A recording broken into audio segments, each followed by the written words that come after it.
Welcome back, friends. Lascar here, and it's time for the newest Kirby's Dreamcast. Here we talk about everything Kirby, from the games to the people behind making Kirby, and the show Kirby Right Back at Ya.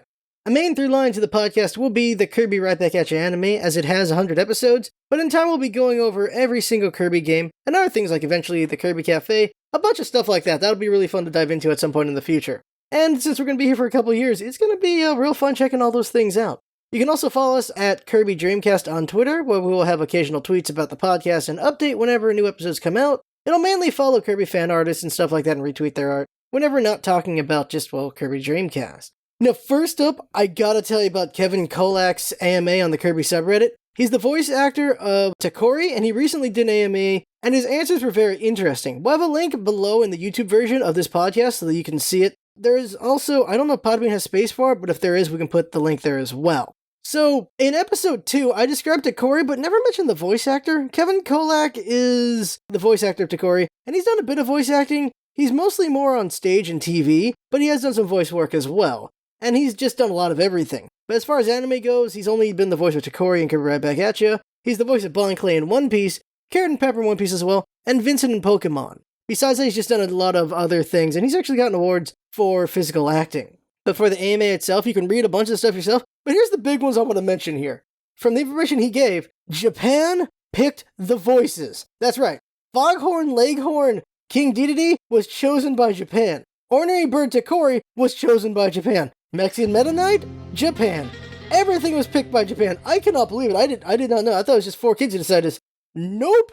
Japan decided all this. That's so crazy. So all these voice actors auditioned, and they made multiple voices, and they sent them to Japan, and whoever's in charge at Japan, they chose these voices. Kevin mentioned that Takori was the 7th option he gave, so he's like, I wonder what would happen if I only gave them 6. What would happen there? Other things is, he loved playing Takori, he really loved that. Thing he mentioned is, the voice actors, they never ran into each other, so when it comes to work, usually, yeah, you're not going to, unless it's a special thing where they gotta bounce off each other, but usually, you just do your lines, and in this one, you didn't actually get scripts in it, which is interesting. So, he was just given his lines for multiple episodes. So he's just going down like maybe episode like 1 through 8 or something. He's doing all the lines in that one session, that's it. So he's relying heavily on his voice director to just tell him what the context is so he understands what he should be saying there. And considering who the voice director was, which was Andrew Ranalis is a big award-winning guy on Broadway. He's got a bunch of awards. He's a great voice director, apparently. He's just got, everyone loves this guy. So they had a great voice director for Kirby Right Back at Ya. And because of that, they just delivered some great lines, and they do some good stuff in this show so far. Another thing is, there is an outtakes tape somewhere, apparently, and it's just him swearing at Kirby and being really mean as Takori. It's just, how he got in the character was just him cursing at Kirby, which is funny, but also what the heck. And apparently his line for him to get into character was, "Dang it, Kirby." That's something that happens with voice actors. They'll have like a line or something that helps them get back to a character that they've done. And just get into character. It's something actors do. Something mentioned is, they did a lot of effort to match lip flaps, which is good. Like, not a lot of shows try to do that, so never paid attention, but that's cool. That's a cool little detail right there. And there's just a lot of other details, like how he got into voice acting, how other people could get into voice acting these days, about physical acting and other things. Oh, one more interesting thing to talk about is himself, and that is, he has a PhD in chemistry, and sometimes he's a college professor in chemistry. That's pretty cool. Also, he was a firefighter, and he was a medic, and he was a first responder during 9/11, so dude's had quite a life, so crazy right there, and he was the voice of Takori. So alright, let's get into today's episode, and that's going to be episode 12. I'm going to give it a Japanese title first, that is Ghost of Dedede Castle. I'll give it the English title later, because it's a bit of a spoil to what happens in this episode, and usually Japanese titles are spoilers, this time is the English one. And I like that if you actually don't see the episodes, and I'm explaining the whole thing to you, you get the surprise from the episode, not from the title. So that's how it's going to go. I'll tell you the title later. And there's going to be quite a few interesting differences between Japanese and American versions, and I'll mention those as well. And let's get going. The episode starts with Escargoon showing King Dedede a camera. And apparently King Dedede's never seen one before. And he's like, okay, pose, and we can take the shot in 60 seconds. It'll develop, and you'll have a picture. And King Dedede's like, oh, that'd be cool. Have like a portrait, or maybe a stamp or something like that. And then as it's developing, we see King Dedede and Escargoon looking at the picture, and Escargoon starts freaking out. And then we see why. In the picture is King Dedede and a ghost. There's a ghost in the shot. So both are freaked out, and Escargoon thinks maybe it's a dead Cappy that King Dedede wronged. Which, when you think about it, there'd be an army of them if that was the case. But King Dedede laughs it off and throws the picture out the ramparts and walks off. And we get a good close-up of the picture, and it's King Dedede and a ghost in the corner. And it's just straight up looking at the camera.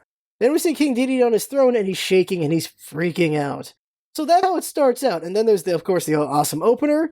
And after that, it starts, but real quick before that, the Japanese version. Before all this starts, before we see Escargoon and King Dedede, there's a blood moon in the sky. That got cut out, I guess, because, well, it's a blood moon. Maybe a little too ominous for the kids. But that got cut out, and also, it's not that Escargoon got a camera, he made it himself. So that's something the US version downplays a lot, and that is that Escargoon does a lot of inventing, and he makes a lot of the things they use. And we'll see him make something in the next episode, and some other episodes, they will be doing things with Escargoon's inventions. But it's something I've noticed is they downplay that he makes things, and in the Japanese version it's up front. There's like, yeah, he made this, he made that, he made all these other things. So Escargoon is kind of brilliant. He's just a sniveling second-hand guy, but he actually has some smarts to him. So that's interesting. So after the opener, we see Cappy Town, and it's still that night, and there's fog everywhere. So it's a real, just creepy fog shot, and we see that King Dedede is at the fortune teller, and she tells him that, yeah, there's a ghost roaming his castle tonight, and it's seeking revenge, and it's gonna come for him. And so, like, oh, that's great to hear. And then we got King Dedede going on the drive home with Escargoon, and Escargoon asks, well, how'd the fortune go? And he's like, well, I got a ghost on my tail. And Escargoon's like, well, I didn't even know you had a tail. And then King Dedede says, well, I guess I don't stand a ghost of a chance now. And by the way, considering 4 kids, they use that line a lot. Like you see with Yu-Gi-Oh! When there's like a ghost thing going on there, they use the line, ghost of a chance, like 4 or 5 times in one episode. 4 kids does not show restraint usually with dumb jokes like that. In this episode, that's the only time we get that joke. And so, I must applaud 4 kids for showing restraint. But after he delivers that line, Ted Lewis, bless him, gives the best nervous laugh. Well, I guess I don't stand a ghost of a chance now. Like, he just nervously laughs with King Dedede, and is like, oh, that's a really good nervous laugh. It's just well delivered in my opinion. I like it a lot. And King Dedede hasn't fully accepted it yet, though. He doesn't want to believe there's a ghost chasing him. But at the same time, he's just really nervous about it. Like, it's a thing that I think is just also human nature, where you find out about something bad and you just don't want to believe it until you're forced to believe it. And so that's what's going on with King Dedede. He's just like, he really hopes that they're wrong. And he actually thinks, like, maybe there's a mistake. Maybe there's a logical explication, like with his weird words. But then Escargoon reminds him, no, there was a ghost in that picture. And he's like, yeah, pictures don't lie. And then they cross their bridge into the castle, and the drawbridge draws up early, and it almost kills them. They fall forward into the castle, and they crash the tank into the castle face first, and themselves as well, and almost get killed that way. And they're like, well, the drawbridge shouldn't be doing that, and they look over at the drawbridge like, what the heck? And then they look in another direction, and the castle's just dark. It's foggy and everything. It's really creepy. And then they see a sphere flicker in the distance, and they're just freaking out. And they're shaking.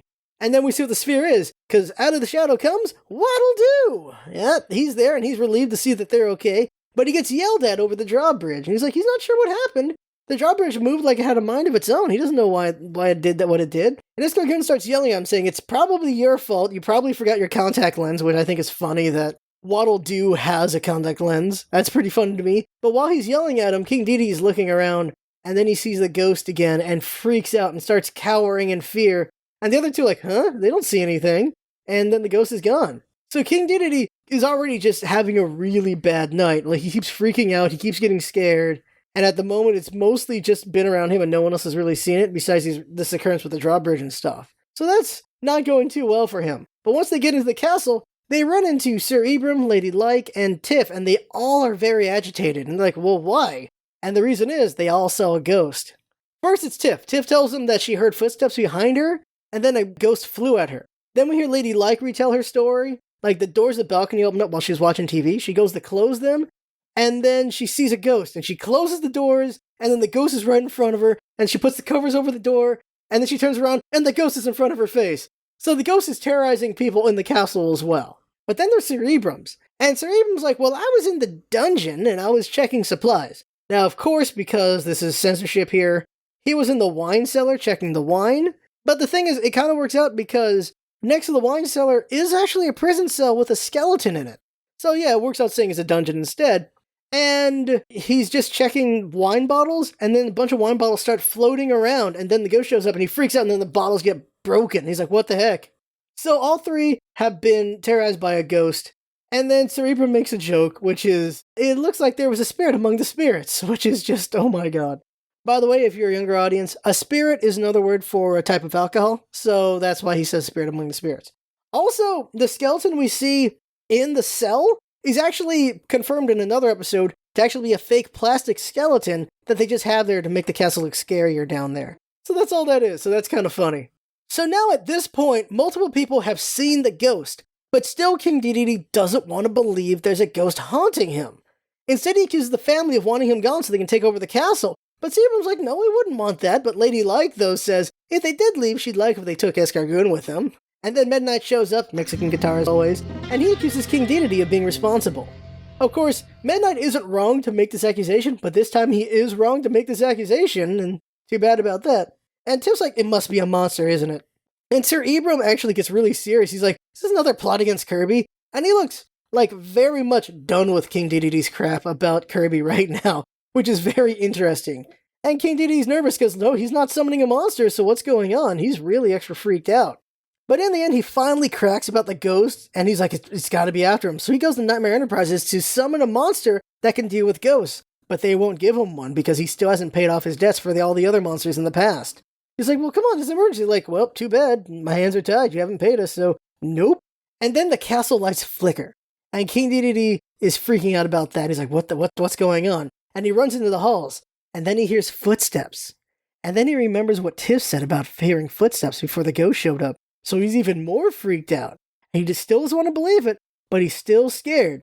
And he's like, all those ghost stories are a bunch of boo-loney. I love these dumb jokes. And so he starts walking backwards for some reason, and then he bumps into Escargoon, and he gets freaked out. So does Escargoon get freaked out. And there's just so much of just King Dedede getting scared all over the place in this episode. So King Dedede wants Escargoon to hang out with him so that they can look for the ghost or just not have a ghost come after them. But Escargoon's like, I'd love to help, but I'm afraid I'm too afraid, and he runs into his room. King Dedede chases after him, he doesn't get there in time, and the door gets locked in front of his face. King Dedede is knocking on the door to get Escargoon to come out, but he won't come out. And Escargoon actually says, he's not here. And then King Dedede's like, alright, fine, and leaves. In the Japanese version, there's no dialogue. King Dedede just bangs on the door and then just leaves. I really like this insert here. I think it's pretty funny to have it just be Escargoon saying he's not here. It just feels better to me. So King Dedede goes to his room, gets a drink of water, and puts on his PJs. He figures he'll just sleep off this nightmare and he'll be alright. But he can't sleep. He's hearing voices in the night, and then he's hearing noises outside, and then he can hear his own heartbeat, just bump, bump, bump, bump, bump, bump. Things are just going really bad for King Dedede. I'm actually curious how this all works out for a kid watching it. Like, is the kid getting scared, or is the kid enjoying King Dedede getting scared? I'm really curious about that. But that's what's happening. So King Dedede's like, okay, I can't sleep, I'm too freaked out. So he gets out of his bed, he starts putting on rock music, he starts moving around, trying to wear himself out, and then the power goes out, and a storm breaks, and there's lightning striking. And he's like, okay, that's not good, and he's getting scared. And then a grandfather clock starts bonging, and then it's just, the time's just going crazy, and he's like, oh crap, oh god, and then he gets his hammer and goes to investigate, slowly moving closer and closer to the clock. And once he gets close to the clock, lightning strikes right behind him, and it pops open the windows, and King Dedede just freaks out some more and drops his hammer. He looks out the window, and bats fly in, and they scare him some more, and then the bats leave. These look a lot like the baddies from Kirby's Dream Land, by the way. I'm pretty sure that's what they're supposed to be. So after all that happens with the bats and everything, and King Dedede's just freaked out, the windows close on their own. And then they pop open again, and he freaks him out again. So he keeps getting scared, instance after instance after instance, it just keeps happening. So in the course of one night already so far, if I did my count correctly, he's been scared and freaked out 13 times. It's working his ticker pretty good right there. We keep hearing his heartbeat in the episode, and it's just not going well for him, and we're only halfway through. So King Dedede jumps back into his bed and wishing his mommy was there. But then he gets up because he needs the bathroom. He had too much water. But he doesn't want to go to the bathroom alone. He remembers that a Lady Like got attacked, and he doesn't want to get attacked himself. So he gets dressed up, and we see him rush to Escargoon's door and break it down with his hammer. And then there's Escargoon there just scared. And he's just really scared because King Dedede is there. And King Dedede grabs him and he pulls him. And Escargoon doesn't want to go. He grabs a table, but he's not strong enough to withstand King Dedede's strength and gets pulled away. So now it's Escargoon and King Dedede. And this part's pretty funny. Escargoon's like, well, what do you want me to do? I'm just a snail. I'm a scared snail. What do you want me to do? So King Dedede grabs him and puts him in front of him, and they run towards wherever the bathroom is down the hallway. And Escargoon's like, I'm more of a bench warmer, not a blocker. And then they're going really fast, and he says, I'm a snail, not built for speed. I love all these dumb little jokes. And eventually, they get to the bathroom, and King Dedede pushes Escargoon through the bathroom door, and they just don't break the door down, but they open it up really hard, and he just drops Escargoon and goes into the bathroom stall. A funny little thing is on the door to the bathroom stalls is a picture of a penguin sitting on a toilet. So after he's done doing his business, he goes to wash his hands, which is just a good thing to see. It's good to see characters be clean. And then he notices Escargoon's not in the bathroom. He opens up the other bathroom stalls, Escargoon's not there, so now he's getting scared again. Then we hear Escargoon moaning. So that's not a good sound. That's never going to be a good sound. King Dedede runs out into the hallway, and then we hear multiple ghosts. And out appears a round ghost, and behind it appear two more smaller round ghosts, but one has bumps on the top of its head. King Dedede screams and runs away, and these three new ghosts start chasing him. Now here's the thing to keep in mind. These are a new three ghosts. Before this, the first half of this episode have been one ghost doing all the scaring, and now we see some new ones show up. They chase King Dedede for a while, he screams even more, and we get this interesting zoomed out shot of the castle grounds, and we see a Waddle Dee looking around confused and hearing King Dedede scream. It's just interesting to see that he does have Waddles with spears guarding his castle, so he does have a guard set up and everything. That's more world building kind of thing right there, that's pretty cool to see. We cut back and we see King Dedede's gone, and then there's the ghosts, and then Tuff shows up and pulls their sheets off. It's Kirby with Falala and Fololo, and they're hunting King Dedede. Like I mentioned, there was a smaller round ghost with bumps on their head, and that's Falala's ribbon right there. So the four of them look happy with themselves, especially Kirby. He looks extra happy. By the way, this entire episode, every single frame of Kirby is Kirby with just immense joy on his face, and it is incredibly cute. Like, Kirby has so much fun in this episode. By the way, wow, we didn't see Kirby until the 14-minute mark of this episode. That's interesting to not see Kirby for so long. So we have three groups right now. We've got the kids who are scaring King Dedede. We have Escargoon and King Dedede. Well, Escargoon's missing right now, but King Dedede is the one getting haunted. And then you have, like, the responsible adult group. So you got the parents, Tiff, and Meta Knight. So there's the responsible group, and they hear King Dedede screaming, and we cut to them, and they're trying to find King Dedede, because, of course, he's getting haunted, so, like, trying to see what's going on. And Cerebro makes another amazing joke, and that is, the king sounds like he's as frightened as a tree at a termite party. So many dumb lines, I love it. So, King Dedede screams some more, and they run towards the screaming, and we cut back to King Dedede, and apparently he's been captured. He's chained to a table, like, straight up multiple chains on his body, and he's stuck there. And he's screaming. He's like, oh my god, what the heck's going on here? So apparently at some point, King Dedede got knocked unconscious or something, and they strapped him in. So we see up above where King Dedede is, and the kids are up there. And Tuff gives Kirby the thumbs up, and we see Kirby happily run off. And like, okay, what's he gonna do? And then we see what he does. A pendulum comes down from the ceiling and starts swinging at King Dedede, and it looks very sharp. And it's barely not hitting him. To the point that King Dedede at one point starts sucking his stomach in to not get hit by the pendulum. And he is freaking out even more. Understandably so, of course, but he is just freaking out. He's screaming. He's really scared. He starts just repenting for all the bad things he's done and just screams over and over. He's just so freaked out. So good job by Ted Lewis there. And then Tuff gives the thumbs up to Fololo. And Fololo pushes a fake wooden wall that's painted to look like bricks onto King Dedede. He just falls down, just breaks on him. And King Dedede's even more freaked out. And then more happens. That's right, even more happens. Two skeleton puppets pop up next to King Dedede, and they start dancing in front of him to start freaking him out some more. He's just screaming even more and more and more. And then the three ghosts show back up, and they're floating around, and they're freaking him out. And by this point, still, if I counted correctly, King Dedede has been flipping out so many times. He's at 20 freakouts at this point, and he passes out with a face frozen in fear.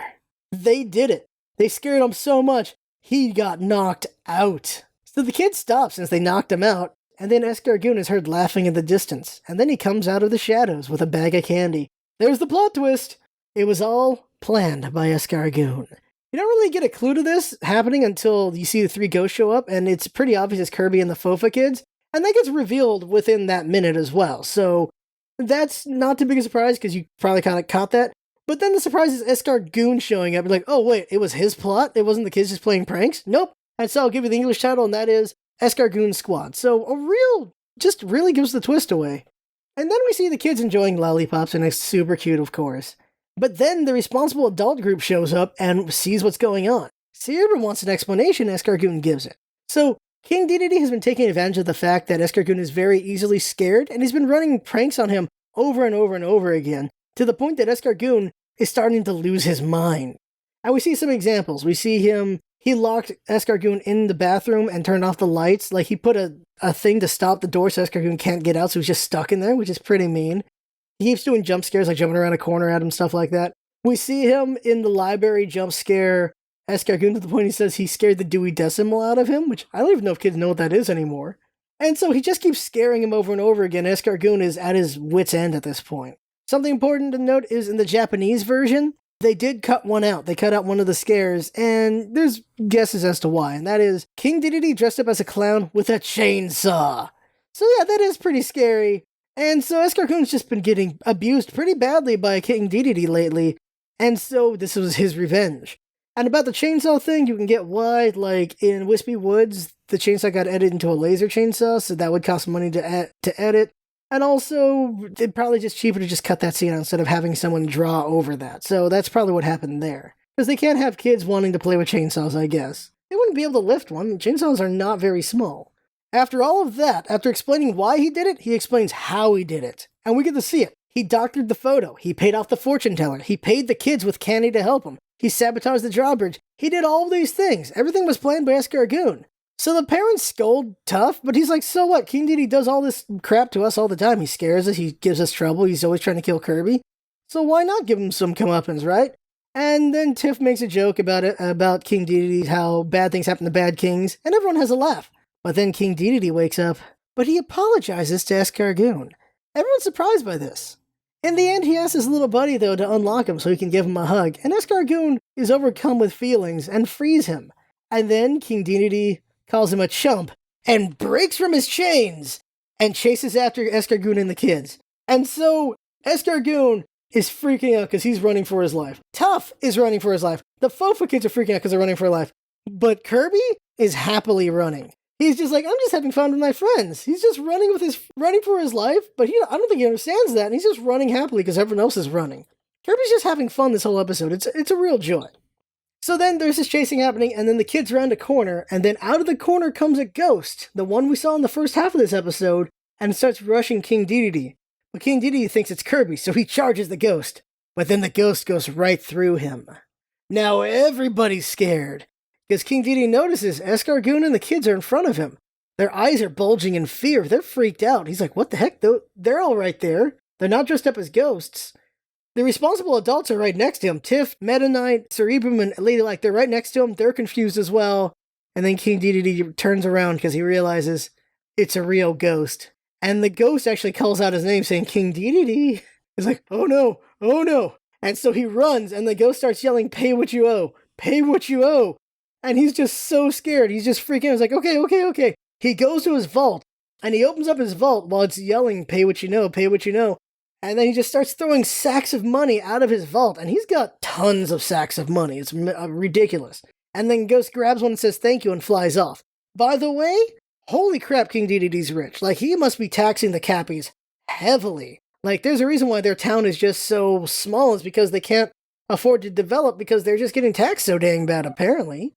So everyone but King Dedede, because he's freaking out at the vault, follow the ghost, and they see the ghost go into the throne room, and the ghost teleports away, and we learn why. It was an agent of Nightmare Enterprises, and this was their way of getting their money. So another plot twist. On top of everything that happened, there was also a real ghost there taking advantage of the situation for Nightmare Enterprises to get their money. This shows that Nightmare Enterprises has an amazing spy group or something, because just like in the last episode, like episode 11, they used knowledge about Chef Kawasaki and his master to try to get the chef to kill Kirby. This time, they piggybacked on Escargoon's ghost plot and inserted their own ghost agent in there to get their money. And if you watch the episode, you'll see that Kirby was in the flashback as the one who scared Tiff, and also Kirby is the ghost they used to doctor the photo. But in both instances, we saw Nightmare Enterprises' ghost instead, meaning that the ghost was doing sabotages on top of Escargoon's to implant itself into the plot. And that is just some ridiculous subterfuge. It's like, holy crap. That is ridiculous. So after all of this, Tubbs says, wow, Escargoon's tricks cost King Dedede a lot of money, and Escargoon's like, so what? That's how life is. You gotta pay for everything, kid. And then King Dedede shows him and says, yeah, that's right, you do have to pay for everything. And he jump attacks Escargoon with his hammer in the air. And we get a freeze frame of this because it's the last shot of the episode, and everyone's there is like, oh shoot, they get out of the way, Escargoon's running for his life again, the Fofa kids are also running for their life, and King Dedede's just in the air, he's going after Escargoon, but at the last second we see the hammer fall, and it falls where Kirby is, and Kirby happily jumps out of the way. It's a very, very cute shot. Now in the Japanese version, despite getting used by Nightmare Enterprises, Escargoon got what he wanted. He wanted to scare King Dedede really bad, and so he did, so he gets his win. So Escargoon's like, I win anyway. And then King Dedede's like, okay, you win, but now you're going to pay for it. And he goes after them in the Japanese version like that. So that is the end of the episode, but let's talk about Kirby for a minute. Think about what's going on in his head. He's with his friends, and they're dressing up, and they're scaring King Dedede, and that's fun. Then they're basically torturing the penguin, and he's happily enjoying that too. Wow, like the pendulum. Like Kirby doesn't understand, I guess, or he does understand how scary that's gotta be, and then they drop a wall on him, and they do the ghost thing and all that stuff. And then they just knock him out with fear, like holy crap. And then when King Dedede's chasing them angrily, Kirby's also happily running away at that point too. He's just a happy little boy in this episode. And then again, when King Dedede goes after Escargoon and tries to crush Kirby instead, Kirby's just happily dodging there too. The little boy just has fun the whole episode. I guess it's just like a big game to him. This episode's just one big game, and it's just fun to see it. It was just so joyful seeing Kirby like that, and also seeing King Dedede suffer. That was pretty good as well. So I really had fun watching this episode. It was really good. I liked it a lot. Very good, very happy episode, very fun. And we did get to see some displays of the world. Kind of some world building if you paid attention to it. We get to see that King Dedede's very rich. The Waddles guard the castle. Also, Waddle Doo is also in charge of the drawbridge and things like that. Waddle Doo is the head Waddle. We won't see it yet, but there's only one Waddle Doo, and he's in charge of all the Waddle Dees. And he's like their leader. And so he's in charge of logistics and just taking care of whatever duties need to be done. And then he just sends them to do whatever is done. So he's like the taskmaster kind of guy. And we also see that Escargoon is capable of doing things on his own and doing plots and everything. Also, there's the Dungeon with the Skeletons. That's interesting to see. And then Nightmare Enterprise is having like really good spies. So a lot of interesting world stuff going on there. And I just really enjoyed the episode a lot, and I can't wait for the next one. And by the way, the next episode is the New Year's episode, and it is pretty dang epic. It is a really good episode when it comes to the visuals and the action. Kirby has a big battle for his life, and he's in a lot of peril in that episode. So yeah, prepare for baby beatings for sure there. And it's just good. I can't wait to talk about that episode next time. Oh yeah, one more thing to mention, and that is, I forgot to mention the ghost name. It's Uramesia. So in the Japanese version, it says its name like a Pokemon, I guess. And it tells him to pay the bill. While in the American version, it just says King Dedede's name and tells him to pay what he owes. I like that one better because without mentioning the bill, you're still not sure what's going on. It could be that he wants him to pay back for whatever bad things he's done. So I think it's just better delivery there. But in the end, that right there is the podcast episode. As always, if you have feedback, let us know on YouTube or on the Twitter. So this has been Kirby's Dreamcast episode 12. I had fun talking, and I hope you had fun watching and or listening. And that's what it's all about, isn't it? Having fun. Thanks for coming by, and see you next time.